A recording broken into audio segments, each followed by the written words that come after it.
What is it that you believe? That you actually do believe? Yes, we believe that God blesses, God forgives, God heals, God helps. In fact, as Jesus expressly said in Mark 9:23, if you can believe, all things are possible to him who believes. And yes, we easily say, I believe. However, what is it that you actually believe? And who is it that you actually believe?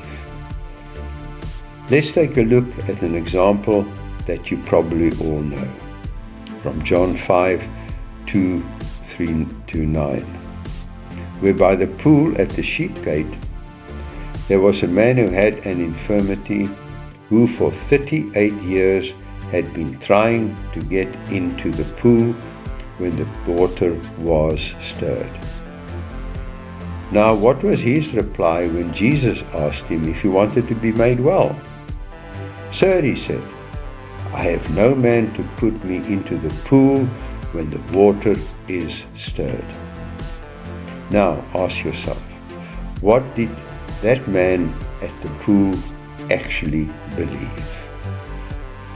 Well, from his reply to Jesus, it is obvious that the man limited God to the necessity that someone else's involvement to help him into the water to get healed.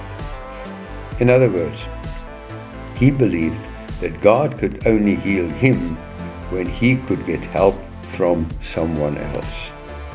No wonder that he had been there for 38 years. Now, let's have a look at another example that we probably also all know.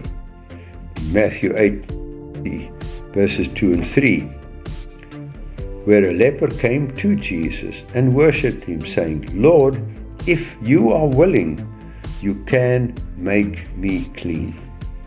Now, what about the man with leprosy? What did he believe? Sure, the leper also believed that Jesus could heal him, but only if Jesus was willing to heal him. So, what about you? What is it that you believe?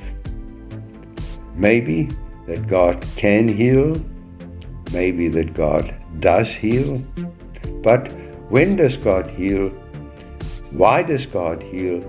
And how does God heal? So, what did Jesus say and do? To the leper, Jesus said, I'm willing, be cleansed. To the man at the sheep gate, Jesus said, rise, take up your bed and walk.